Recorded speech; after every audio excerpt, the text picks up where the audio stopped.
Muchas personas suelen pensar que el hecho de ser religioso es algo bueno. De hecho, yo estoy seguro que muchos aquí piensan eso. Que ser religioso es algo bueno, independientemente de la religión que uno profese. Debe ser mejor, piensan muchos, guiarse por principios espirituales, cualesquiera que sean, que ser dominados por nuestras pasiones y por nuestras inclinaciones pecaminosas. ¿No es así? Bueno, tal parece que el Señor Jesucristo no comparte esa opinión. Dirigiéndose a un grupo de líderes religiosos en su tiempo, en Mateo capítulo 21, versículo 31, Jesús les dijo que los publicanos y las rameras iban delante de ellos en el reino de los cielos. Y estos eran los dos grupos más despreciables en Israel en aquellos días. De hecho, cuando leemos los evangelios, una de las cosas que llaman nuestra atención es que las palabras más duras que Jesús pronunció durante su ministerio fueron dirigidas precisamente a los líderes religiosos de la nación, y más particularmente contra los escribas y fariseos. Así que de acuerdo a la evaluación de Jesús, la religiosidad puede ser un obstáculo mayor que el vicio para entrar en el reino de Dios. Yo voy a repetir eso otra vez porque es contraintuitivo. No es lo que la mayoría de la gente piensa. La religiosidad, de acuerdo a la evaluación de Jesús, puede ser un obstáculo mayor que el vicio para entrar en el reino de Dios. Mi amigo, se puede ser religioso practicante, no simplemente un religioso nominal, no. Se puede ser religioso practicante, comportarse externamente como una persona moral y decente, tener una buena reputación delante de todo el mundo y no solo ir camino al infierno, sino estar arrastrando a otros con él. Esa es una de las lecciones que aprendemos de este pasaje que vamos a estudiar en la mañana de hoy en nuestra serie expositiva en el Evangelio de Marcos. Los invito por favor a ir conmigo a Marcos capítulo 12 y vamos a leer los versículos 38 al 44. Marcos capítulo 12, versículos 38 al 44. Y en su enseñanza les decía: cuidaos de los escribas, a quienes les gusta andar con vestiduras largas y aman los saludos respetuosos en las plazas, los primeros asientos en las sinagogas y los lugares de honor en los banquetes, que devoran las casas de las viudas y por las apariencias hacen largas oraciones. Estos recibirán mayor condenación. Jesús se sentó frente al arca del tesoro y observaba cómo la multitud echaba dinero en el arca del tesoro, y muchos ricos echaban grandes cantidades.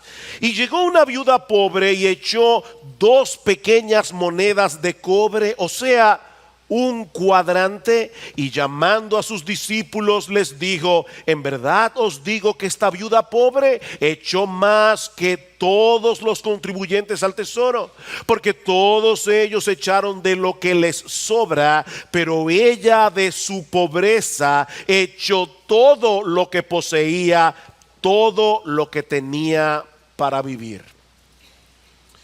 Nos encontramos en la semana final del ministerio de nuestro Señor Jesucristo, 3 días antes de su muerte en la cruz, y más particularmente el día martes de esa semana. Tenemos varias semanas en esa semana, y más particularmente en ese día. Jesús y los discípulos se encontraban en el templo de Jerusalén, que estaba repleto de gente, judíos que habían venido de todas partes a celebrar la fiesta de la Pascua. Y el Señor aprovecha la ocasión para dar una advertencia pública contra los escribas y fariseos. Y al mismo tiempo instruir a sus discípulos en privado, usando el ejemplo de una viuda pobre y desconocida. De manera que este pasaje nos presenta un contraste entre la falsa religiosidad y la verdadera devoción, que es, por cierto, el título de este mensaje. Un contraste que nos muestra la chocante realidad de que hay una gran diferencia entre ser una persona religiosa y ser un verdadero creyente.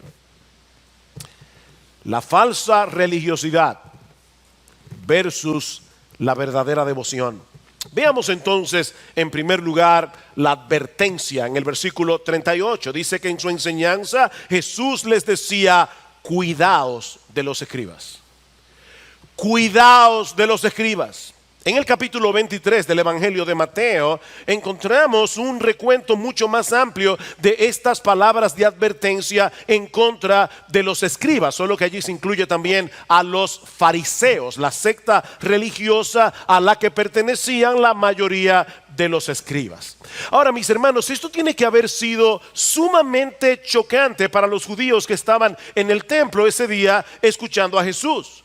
Porque los escribas y fariseos no solo representaban lo mejor de la ortodoxia en Israel, sino también los que tomaban más en serio la ley moral de Dios. De hecho, los judíos solían decir: Moisés recibió la ley y se la dio a Josué. Josué recibió la ley y se la dio a los ancianos. Los ancianos recibieron la ley y se la dieron a los profetas. Los profetas recibieron la ley y se la dieron a los escribas. Se la dieron a los escribas. Estos hombres eran los expertos en las escrituras, los expertos en la ley de Dios. Estos hombres no solo tenían la responsabilidad de interpretar correctamente la ley de Dios, sino también de aplicarla en todas las áreas de la vida. Ellos estaban supuestos a ser los pastores de Israel, los que guiaban al rebaño de Dios de acuerdo a la voluntad de Dios. Y no solo a nivel religioso, sino en todos los niveles. Estos eran los hombres que sabían lo que cada judío piadoso debía hacer en su familia, en su trabajo, como miembro de la sociedad. Ellos debían proteger espiritualmente a la nación, enseñándoles la verdad y guardándolos del error. Pero ahora Jesús advierte a sus discípulos y a toda esa multitud que estaba alrededor de él en el templo que se cuidaran de los escribas y los fariseos. Protéjanse de sus protectores, porque son un peligro. No solo se hacen daño a sí mismos, sino que también hacen daño a todos los que los siguen. Cuídense de estos hombres porque son dañinos, dice Jesús. En el pasaje paralelo en Mateo 23, hay un momento en que Jesús se dirige directamente a los escribas y fariseos y les dice: ay de vosotros, escribas y fariseos hipócritas, porque recorréis mar y tierra para hacer un prosélito, y una vez hecho le hacéis 2 veces más hijo del infierno que vosotros. Eran celosos esparciendo sus doctrinas, pero en vez de salvar las almas, las estaban perdiendo, dice Jesús, porque su piedad no era más que una fachada. Su piedad era un espectáculo. Estos hombres pretendían cubrir su avaricia, pretendían cubrir el orgullo de sus corazones con un barniz de religiosidad, con un barniz de decencia. De ahí las palabras tan duras que Jesús pronunció contra ellos en Mateo 23. Ay de vosotros, escribas y fariseos, hipócritas, porque limpiáis lo de fuera del vaso y del plato, pero por dentro estáis llenos de robo y de injusticia. Ay de vosotros, escribas y fariseos, hipócritas, porque sois semejantes a sepulcros blanqueados, que por fuera a la verdad se muestran hermosos, mas por dentro están llenos de huesos de muertos y de toda inmundicia. Así también vosotros por fuera a la verdad os mostráis justos a los hombres, pero por dentro estáis llenos de hipocresía y de iniquidad. Palabras duras. Palabras duras. ¿Saben cuál era el problema de esta gente? Que ellos estaban más atentos a lo que se veía por fuera. Lo que la gente veía por fuera en los escribas y fariseos estaba completamente divorciado de lo que sucedía en su interior. Estos hombres hacían todo lo que hacían para mantener las apariencias, dice el Señor. Y eso es precisamente lo que Marcos nos muestra en nuestro pasaje en una forma mucho más resumida. Noten el versículo 38, y en su enseñanza le decía: cuidaos de los escribas, a quienes les gusta andar con vestiduras largas. Y algunos pudieran pensar: ¿y cuál es el problema con esa moda? De hecho, ojalá que algunas anden con vestiduras más largas. ¿Cuál es el problema? No, el problema no estaba en la ropa larga en sí misma, no. El problema estaba en la motivación con que ellos lo hacían. En el capítulo 15 del libro de Números, y no tienen que buscarlo, pero en el capítulo 15 del libro de Números, Dios ordenó al pueblo de Israel que se hicieran unas franjas o flecos con un cordón azul en el borde de sus vestidos, y cito aquí versículo 39, para que cuando lo veáis os acordéis de todos los mandamientos del Señor, a fin de que los cumpláis. Era un recordatorio de que ellos eran el pueblo de Dios y que debían guardar sus mandamientos. Pero andando el tiempo, algunos convirtieron esos flecos en símbolos de piedad, y cada vez los hacían más y más largos, para dar la impresión de que eran más santos que todos los demás. Dice en Mateo capítulo 23 versículo 5 que los escribas y fariseos alargaban los flecos de su manto. Alargaban los famosos flecos. Eso nos parece ridículo en el día de hoy, pero era parte de esa sofisticada hipocresía que estos hombres habían logrado desarrollar. También amaban los saludos respetuosos en las plazas, dice Marcos al final del versículo 38. Y otra vez, no hay ningún problema en intercambiar saludos con la gente en los lugares públicos. Esa es una buena práctica social. El problema es que a esta gente le encantaba pavonearse en medio del pueblo con todos sus flecos, para que todo el mundo les rindiera pleitesía y los saludara usando títulos rimbombantes. Dice en Mateo capítulo 23 versículos 7 al 9 que ellos amaban que la gente los saludara con respeto, llamándolos rabí, oh maestro de la verdad, e incluso padre. Es por eso que en ese mismo contexto Jesús tiene que decir a sus discípulos: no llaméis Padre vuestro a nadie en la tierra, porque uno es vuestro Padre, el que está en los cielos. Y por si acaso, niños, no es que los hijos no le digan papá a su papá. Ese no es el punto. Tampoco Jesús está criticando que los alumnos traten con respeto a sus maestros. Eso debería ser así. Pero lo que Jesús está criticando en este texto es ese deseo de ser exaltado a través de títulos pomposos y extravagantes. En el día de hoy sería algo así como anhelar que los demás nos llamen reverendo o excelentísimo o su santidad reverendísima y cosas como esas. Hay personas a las que les fascinan los títulos. En algunas iglesias ya los pastores no quieren que le llamen pastores, son apóstoles. Y en ciertos círculos se está haciendo cada vez más popular el título de patriarcas. Pronto serán arcángeles. Les encantan los títulos. Mis hermanos, ese es el espíritu de los escribas y fariseos. Estos hombres se ponían sus vestiduras especiales con sus flecos y sus mantos, y entonces se paseaban por las plazas exhibiéndose como pavos reales para que la gente les rindiera pleitesía. Pero Jesús nos dice también que estos hombres siempre querían ocupar el primer lugar, donde fueran.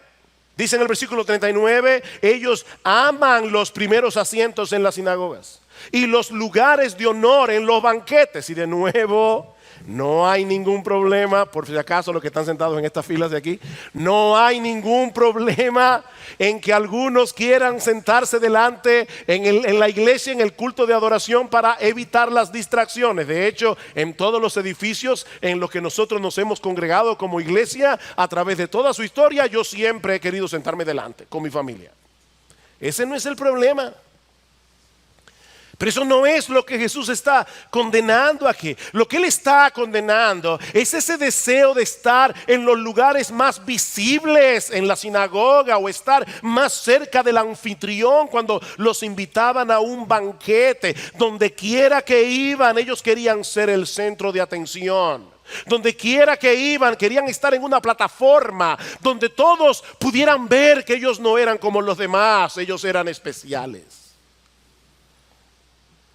Pero quizás la característica más odiosa de esta gente es lo que Jesús dice en el versículo 40: que devoran las casas de las viudas y por las apariencias hacen largas oraciones. Recuerden, mis hermanos, ellos eran los pastores de Israel. Ellos eran los que estaban supuestos a guiar y a proteger a las ovejas del rebaño de Dios. Pero en cambio estaban actuando como lobos, dice el Señor. Guardaos de los falsos maestros. Recuerda Mateo capítulo 7 versículo 15: porque vienen a vosotros vestidos de ovejas, pero por dentro son lobos rapaces. Estos hombres se aprovechaban de la fragilidad y de la vulnerabilidad de esas viudas, sobre todo de las más ricas, para devorar literalmente sus posesiones materiales. Una de las cosas que ellos hacían era convencerlas de que les dejaran manejar sus pertenencias. Tú no tienes ahora un marido que cuide de tu propiedad. Después de todo, ¿en qué mejores manos podían estar? Ellos conocían muy bien la ley de Dios. Los escribas eran los abogados de aquellos días en Israel, y para colmo eran un dechado de virtud y de piedad, como podía verse claramente a través de sus largas oraciones. Pero al final se las ingeniaban para dejarlas sin nada. Devoran las casas de las viudas. Estos hombres se disfrazaban de ovejas para ocultar su rapacidad. Eran lobos. Ellos eran la viva imagen de los pastores que Dios condena en Ezequiel capítulo 34. Ay de los pastores de Israel que se apacientan a sí mismos. ¿No deben los pastores apacentar al rebaño? Coméis la grosura, os habéis vestido con la lana, degolláis la oveja engordada, pero no apacentáis al rebaño. Y cualquier similitud con muchos teleevangelistas y predicadores de la prosperidad en el día de hoy no es pura coincidencia. No es pura coincidencia. Es ese mismo espíritu diabólico el que mueve a estos charlatanes de la prosperidad. Y de nuevo, yo sé, mis hermanos, que esto no es políticamente correcto. Pero nosotros somos atalayas de la grey de Dios. Son unos charlatanes que usan la religión como pretexto para convencer a las personas que les den voluntariamente su dinero a cambio del favor de Dios. Esto es diabólico y nauseabundo.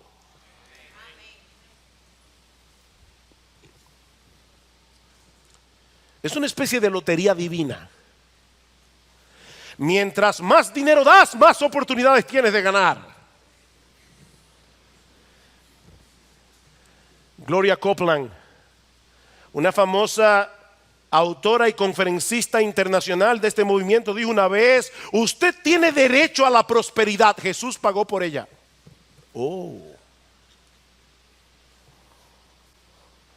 Y por supuesto, mientras mayor sea la siembra, mayor será la cosecha. Escuchen lo que dice esta mujer: da $10 y recibirás $1,000. Da $1,000 y recibirás $100,000. ¿Cuán grande puede ser una devolución centuplicada? Es una lotería. Y claro, las personas que están en estos movimientos dan y dan y dan. Y es verdad que es un evangelio de prosperidad porque prosperan a los pastores. Y uno se pregunta: ¿y cómo esa gente aguanta tantos años ahí mintiéndoles? Bueno, lo aguantan porque se les dice que ellos no prosperan por falta de fe. Es como la gente que va al casino. Ellos van y juegan y van a la ruleta a ver qué pasa, y van a la ruleta otra vez a ver qué pasa, y van a la ruleta. Un día se le pegará el premio. Mis hermanos, esto es nauseabundo. Esta gente está apelando a la codicia humana para hacerse multimillonarios en el nombre del Señor. Por eso alguien le ha llamado el evangelio de la avaricia. Han convertido la casa de Dios en una cueva de ladrones.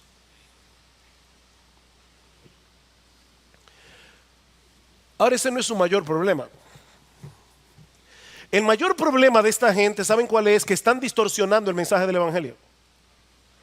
Ese es el mayor problema. Cristo no vino al mundo para que todos sus hijos anden en un Rolls Royce o para que ninguno se enferme. No, Él vino a salvarnos de nuestros pecados, incluyendo el pecado de la avaricia, incluyendo el pecado del orgullo. Él vino a reconciliarnos con Dios. Él vino a librarnos de la esclavitud de vivir para nosotros mismos y para mostrarnos que el mayor bien en la vida consiste en conocerle a Él, aunque nunca tengamos salud ni riquezas materiales. Tenerle a Él como nuestro Señor y Salvador es suficiente. Es suficiente. Es tener a Cristo. Es tener a Cristo. Pero estos supuestos evangelistas hacen de Dios un medio para lograr un fin mayor, la prosperidad material. Decía uno de estos famosos evangelistas, entre comillas: pocas personas saben hoy que pueden escribir su propia orden de compra a Dios. ¿Oyeron eso? Dios es un muchacho demandado. Pocas personas saben hoy. Otro llegó a decir, esto es una barbaridad: yo puedo mandarle a Dios que cambie los billetes de $1 por billetes de 20. Y la gente lo cree. Y la gente lo cree. Esas iglesias están repletas de gente. si es que se le puede llamar a iglesias, a esas sinagogas de Satanás. Porque son sinagogas de Satanás. Es tal la distorsión de este supuesto evangelio que Dios ha llegado a ser para ellos como una especie de mesero celestial, siempre dispuesto a obedecer nuestras órdenes y a complacer nuestros caprichos. Esto es una locura. Y sin embargo mucha gente lo sigue. ¿Saben por qué? Porque apelan a su codicia. Apelan a su codicia. Dice el apóstol Pedro, muchos seguirán su sensualidad. Ya Pedro lo dijo hace 2000 años. Esto no es nuevo, mis hermanos. Muchos seguirán su sensualidad, por causa de los cuales el camino de la verdad será blasfemado, y por avaricia harán mercadería de vosotros con palabras fingidas. Por avaricia.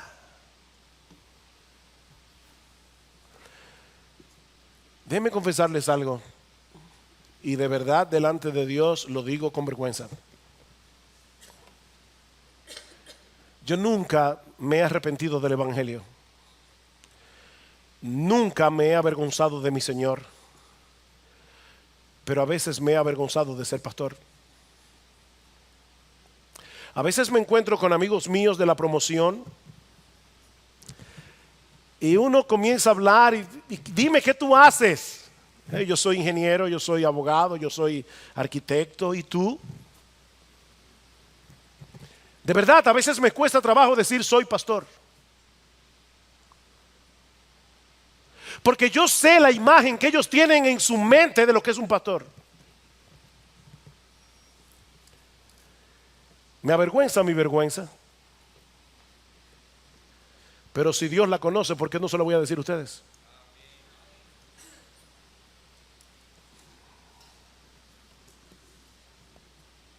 Más adelante dice Pedro, en el versículo 14 del capítulo 2, tienen el corazón habituado a la codicia. Hablando de los falsos maestros. Tienen el corazón habituado a la codicia y son hijos de maldición. ¿Oyeron eso, mis hermanos? Estos individuos que usan la Biblia para su propio provecho son hijos de maldición. Es a eso que se refiere Jesús cuando dice en Marcos capítulo 12 versículo 40 que estos hombres recibirán mayor condenación. Los castigos más severos del infierno no están reservados para los drogadictos, para los narcotraficantes, para los homosexuales. No. Los castigos más severos del infierno están reservados para estos falsos maestros. Recibirán mayor condenación. Mis hermanos, nuestro Dios toma muy en serio esa religiosidad hipócrita que esconde el orgullo y la avaricia bajo un manto de piedad. De ahí los ayes de Mateo 23. Ay de vosotros, escribas y fariseos hipócritas. Ay de lo que les espera. Pueden engañar a medio mundo con sus largas oraciones, pero no pueden engañar a Dios. Porque Dios pesa los corazones de los hombres, dice Proverbios 21:2.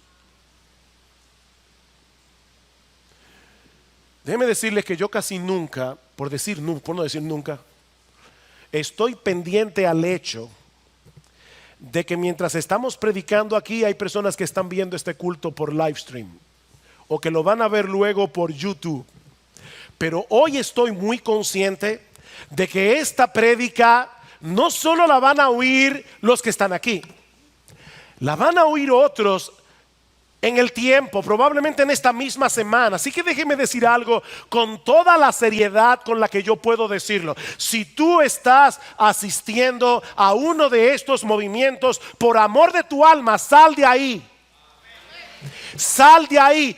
huye por tu vida. Estos hombres son dañinos, no solo porque son un peligro para tus bienes, es porque son un peligro para tu alma.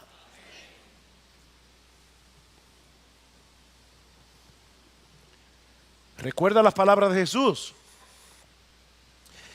Cuando hacen un prosélito, cuando ganan a alguien para su movimiento, los hacen 2 veces más hijos del infierno que ellos mismos. Huye por tu vida. Este pasaje de Marcos capítulo 12 no es una clase de historia para que nosotros sepamos cómo eran los escribas y fariseos. No, mis hermanos, el Espíritu Santo inspiró al evangelista Marcos para que dejara eso allí como una advertencia para todos nosotros, para que nos cuidemos de esa clase de hombres. Yo tengo la convicción de que estos evangelistas de la prosperidad vacunan a la gente contra el verdadero evangelio. De hecho, yo creo que eso no solamente pasa con aquellos que predican el evangelio de la prosperidad. Yo creo que eso pasa también con aquellos que están acostumbrados a oír predicaciones terapéuticas, no estudios profundos de las escrituras. Ese tipo de predicadores terminan vacunando a la gente para que se les haga difícil escuchar verdadera predicación. Porque ellos no vienen a la iglesia a pensar, ellos vienen a la iglesia a sentirse bien. Ellos vienen a la iglesia a una especie de autoayuda corporativa. Tú puedes, tú puedes, tú puedes. Somos hijos del rey. Amén, amén. El que está acostumbrado a oír ese tipo de predicación difícilmente puede seguir la argumentación de un mensaje profundo de la palabra de Dios, y mucho menos escuchar el verdadero mensaje del evangelio. Estos falsos profetas de la prosperidad vacunan a la gente, vacunan a sus oyentes contra la verdadera palabra de Dios. Son un peligro.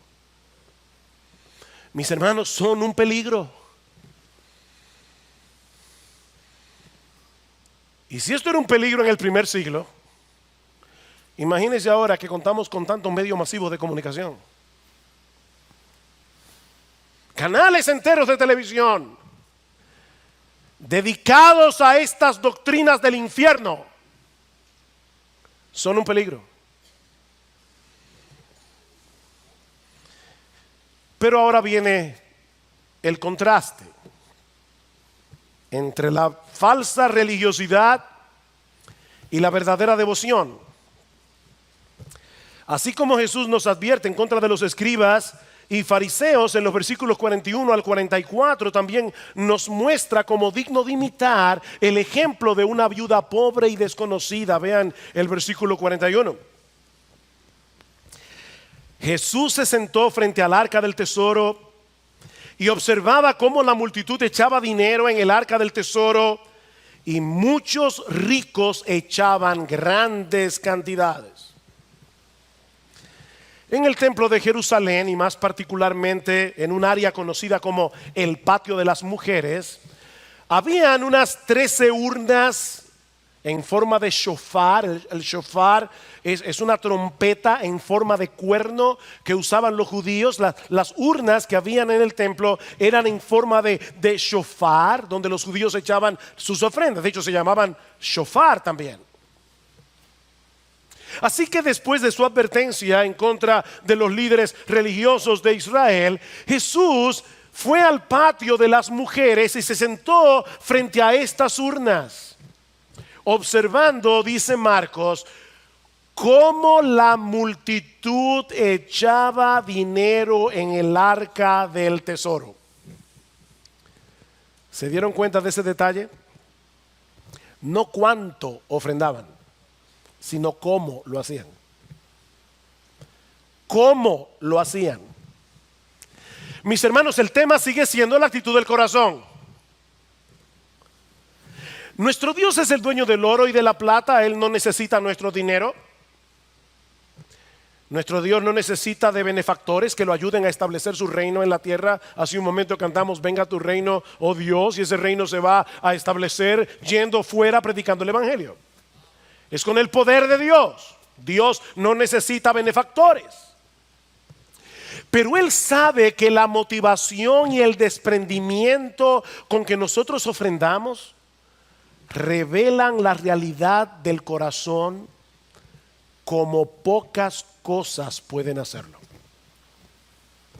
De manera que Jesús está sentado frente a las arcas del tesoro, viendo cómo los ricos llegaban con grandes sumas de dinero. Y los que tienen la Biblia de las Américas verán que en el versículo 41, al lado de la palabra dinero, hay una nota al margen que dice monedas de cobre. Porque eso es lo que significa literalmente la palabra que usa Marcos allí en el original. Así que tal parece que estos ricos traían al arca del tesoro grandes sumas de dinero, pero en un montón de monedas de cobre. Y ya ustedes imaginan para qué, ¿verdad? Para que sonaran más cuando las echaran en el shofar. Llegaban con estos sacos de moneda. El crescendo del ruido de las monedas atraía la atención de todo el mundo. No podían llevar un cheque, pues eso no suena. Sacos de moneda. Era un espectáculo de generosidad. Cuando de repente se aparece esta viuda pobre, y esa palabra pobre significa muy, muy pobre, indigente, una pordiosera. De hecho, algunos sugieren que esta viuda pobre era una de esas viudas que los escribas habían devorado. Es posible por la conexión del pasaje, pero no podemos estar seguros de eso. Yo no puedo decir eso dogmáticamente. El asunto es que esta viuda se acerca al arca del tesoro con dos pequeñas monedas, y Marcos aclara, o sea, un cuadrante. Para que tengan una idea del valor de esta ofrenda, era algo así como un cuarto de centavo. Los jóvenes aquí quizás en su vida han visto un centavo, y mucho menos saben que en República Dominicana le llamábamos chele. Bueno, es un cuarto de chele, un cuarto de centavo. Era la moneda más pequeña que se usaba en el sistema monetario de los romanos. Era tan liviana que prácticamente no producía sonido cuando caía en el fondo del arca. Así que imagínense el contraste, ¿verdad? Los ricos acercándose. Voy a ofrendar con su saco de moneda.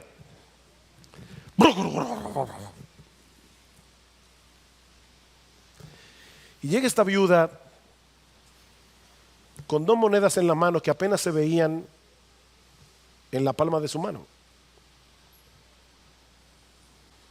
No había nada de espectacular en la ofrenda de esta viuda. Era totalmente insignificante para todo el mundo, menos para Jesús.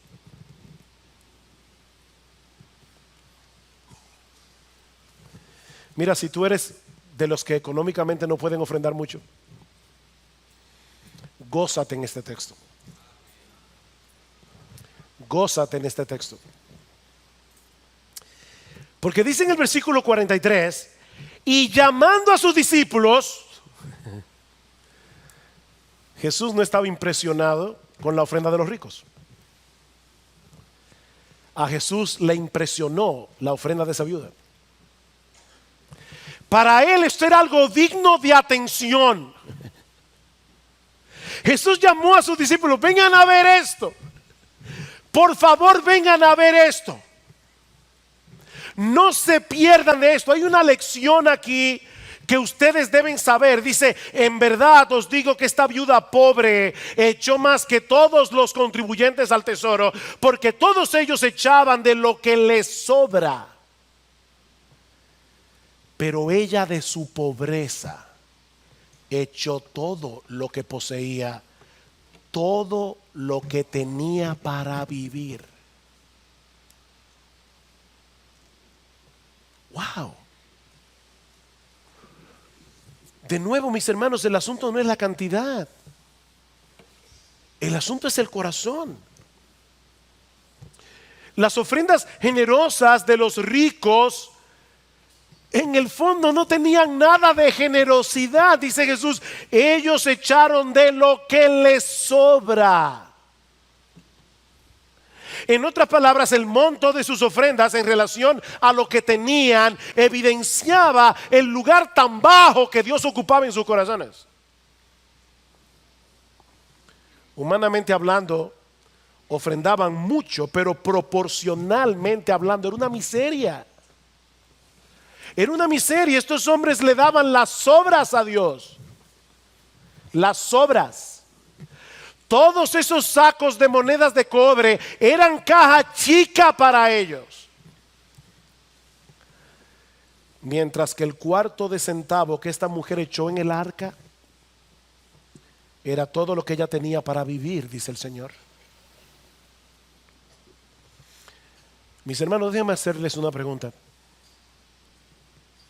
¿Qué evidenciaba la ofrenda de esta viuda acerca de su corazón?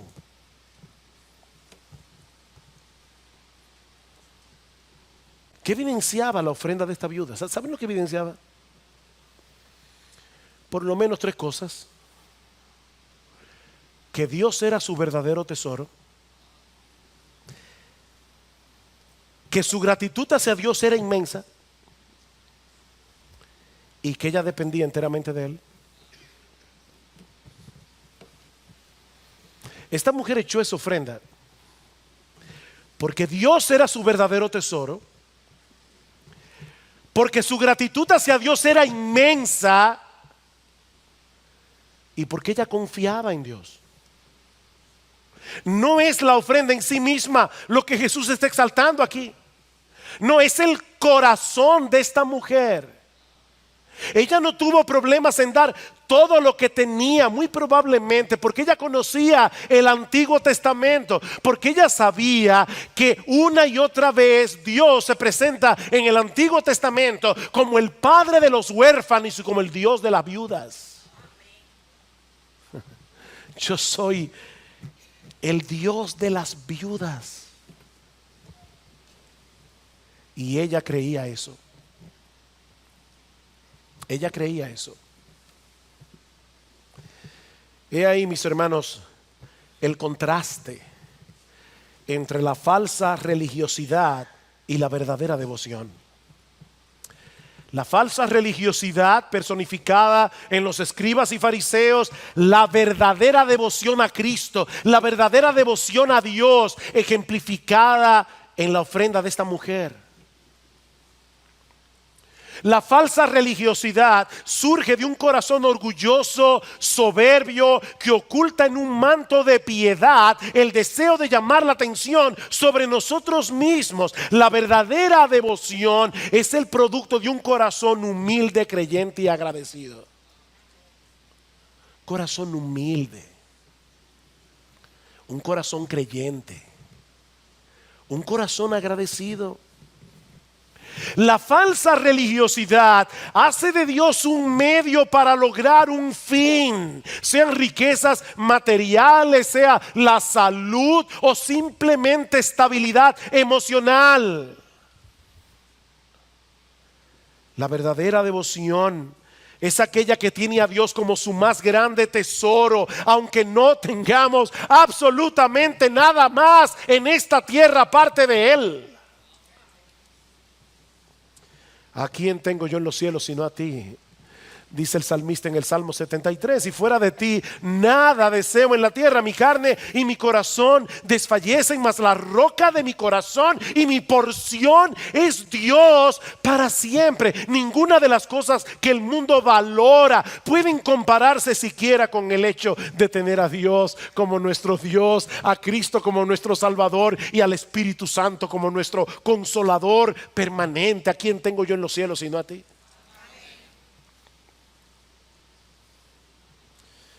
La falsa religiosidad le da a Dios lo que nos sobra,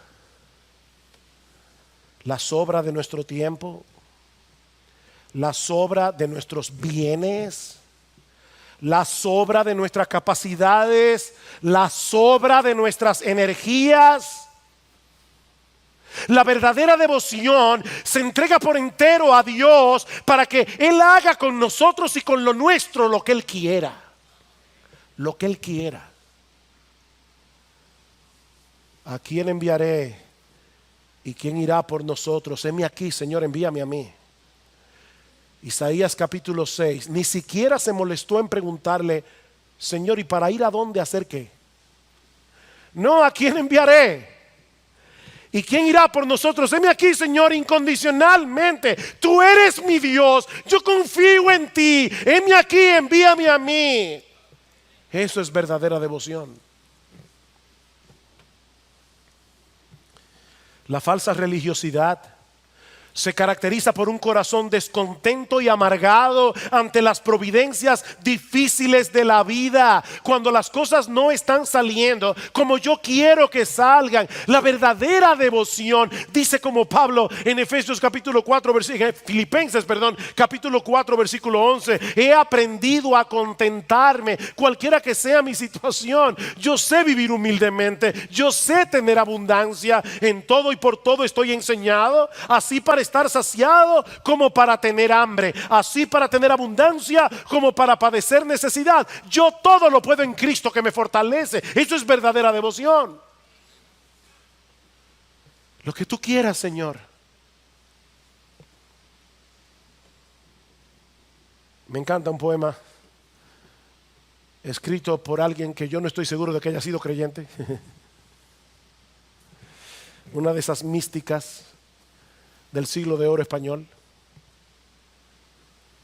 Pero hay una línea que dice en uno de sus poemas: vuestra soy, para vos nací, ¿qué mandáis hacer de mí?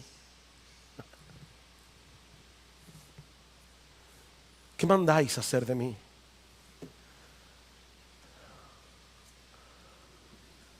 Y ahora yo te pregunto, ¿en cuál de esos dos grupos estás tú? ¿Dónde tú encajas? Fíjate que yo no te estoy preguntando si tú profesas ser cristiano. Tampoco te estoy preguntando si tú eres miembro de Iglesia Bíblica del Señor Jesucristo. No, no, no. Esa no es la pregunta. Lo que te estoy preguntando a la luz de este pasaje es si tú eres un mero religioso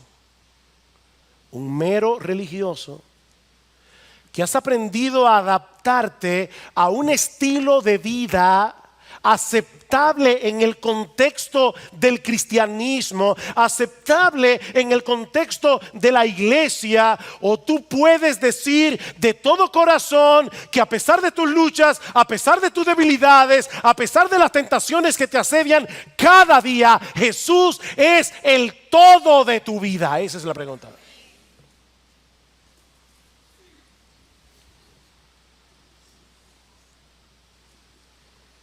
Hay algo que llamó poderosamente mi atención estudiando ese pasaje. Muchas cosas me llamaron la atención. Pero una de las cosas que llamó mi atención es el hecho de que esta viuda hizo todo lo que hizo antes de la cruz. Cristo no había muerto. Lo que quiero decir con esto es que nosotros tenemos una fe mejor informada que la fe de ella. Ahora nosotros sabemos que 3 días después de ese encuentro de Jesús en el templo de Jerusalén, nuestro Señor Jesucristo dio su vida en el Calvario para salvar a pecadores como tú y como yo. nuestra devoción y entrega a nuestro bendito, precioso Señor y Salvador debe ser proporcional a lo que Él hizo. Y Él no entregó parte de su vida.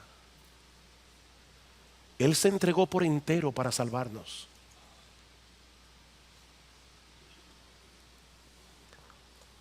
Es ese amor de Cristo el combustible que debe impulsar nuestras almas para vivir enteramente para Él. El amor de Cristo nos constriñe, dice Pablo en 2 Corintios 5:14. El amor de Cristo nos presiona, considerando esto, que si uno murió por todos, luego todos murieron, y por todos murió, para que los que vivan ya no vivan para sí, sino para aquel que murió y resucitó por ellos. Estos no son solo los pastores, no son solo los misioneros, para que los que vivan espiritualmente por causa de la muerte de Cristo en la cruz del Calvario, ya no vivan para sí mismos, sino para aquel que murió por nosotros. A final de cuentas, mis hermanos, el verdadero contraste aquí no es entre los escribas y la viuda. El verdadero contraste aquí es entre los escribas y Jesús. Entre los escribas y Jesús. Ellos devoraban las ovejas de Dios como lobos rapaces en vez de cuidarlas. Ellos usaban la religión para promoverse a sí mismos, para su propio beneficio. Pero Jesús, Él es el buen pastor que dio su vida por las ovejas.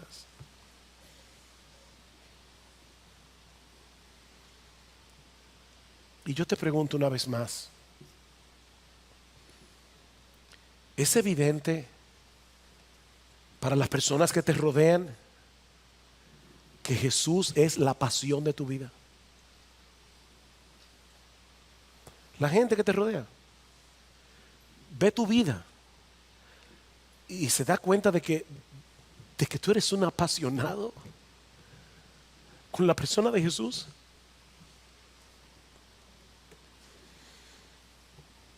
Que tú te has entregado por entero a Él para que Él haga de tu vida lo que Él quiera.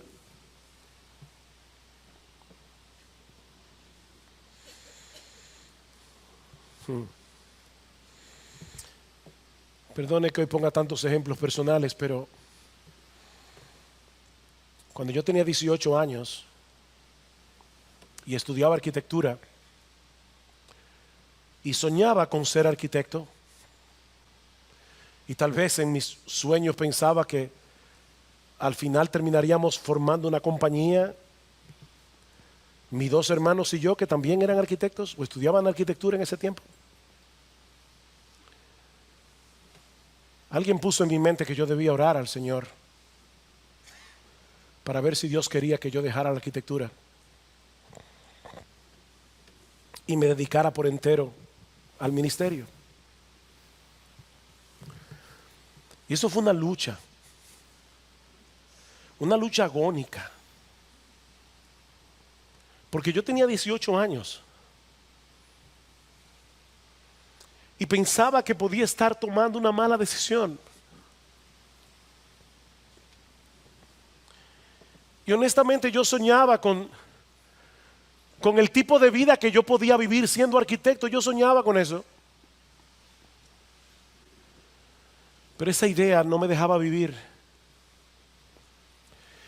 Y recuerdo como si hubiera sido ayer, que un día me tocó dirigir los himnos en la iglesia. Y estando frente a los hermanos, me tocó dirigir el himno "Que mi vida entera esté consagrada a ti, Señor".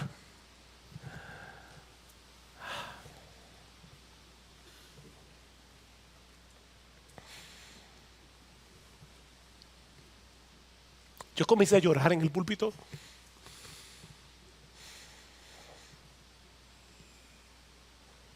Y tan pronto terminé de dirigir los himnos, me fui a un cuarto que había en en el edificio de la iglesia ahí en la Rodríguez Urdaneta. Y comencé a llorar y a llorar, porque me di cuenta que yo estaba cantando con mi boca una cosa que yo no era capaz de hacer. No, yo no podía darle a Cristo toda mi vida en ese momento para que Él hiciera conmigo lo que quisiera. Pero esa noche Dios usó ese himno para quebrar los ídolos de mi corazón.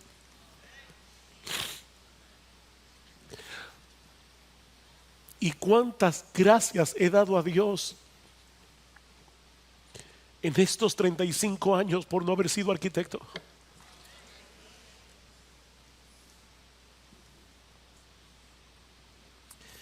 Mis hermanos, pidamos a Dios en oración que destruya los ídolos de nuestro corazón, que todos tenemos, yo los tengo también, que puedan estar estorbando nuestra pasión y devoción por Cristo. No, yo no creo que todos aquí debemos ser pastores y misioneros. No, por supuesto que no. Dios tiene un llamado particular a cada uno de sus hijos. Sé lo que Dios quiere que tú seas. Aunque no estaría de más que algunos aquí se preguntaran hoy en la mañana si acaso Dios no quiere que tú dejes las redes y te dediques por entero a ser un pescador de hombres. Tal vez no está de más que te hagas la pregunta, pero ese no es mi punto aquí. Dios tiene un llamado distinto para cada uno de sus hijos. Lo que estamos hablando aquí, mis hermanos, es pedirle a Dios que destruya los ídolos de nuestro corazón para que Él sea nuestro único tesoro, para que Él sea nuestro deleite, para que Él sea nuestro todo, para que no queramos hacer absolutamente nada que lo mal represente a Él ante los ojos de un mundo que está camino al infierno y se muere en sus pecados.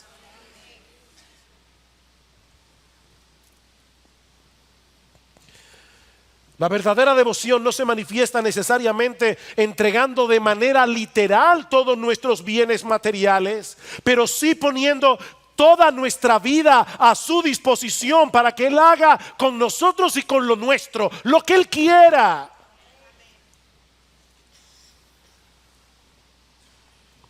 Si Cristo es realmente nuestro tesoro, no habrá nada más plenamente satisfactorio en este mundo que tenerle a Él y servirle a Él, sea en salud o en enfermedad, con riquezas o sin ellas.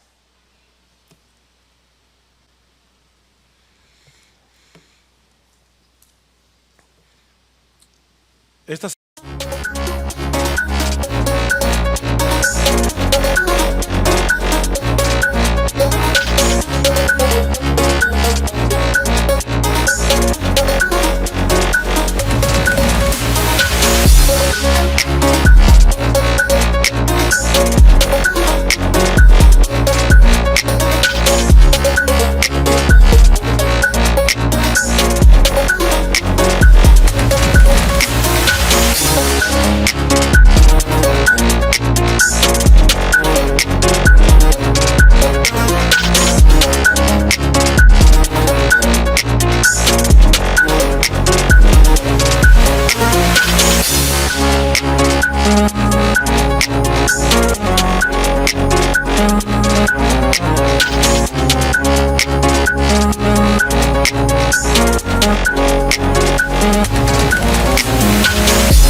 semana, una de las hermanas que estaba tomando el entrenamiento en consejería, y le pedí permiso para citar esto, envió a nuestro grupo de parejas en WhatsApp una frase que uno de los expositores repitió varias veces durante el curso: quiero dar gloria a Dios con mi vida más de lo que deseo respirar.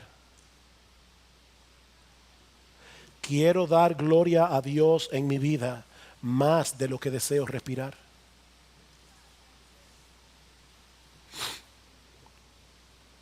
Tú puedes decir eso con sinceridad de corazón. Porque si no es así, yo te invito en esta mañana a que arregles tus cuentas con Dios, viniendo a Cristo en arrepentimiento y fe.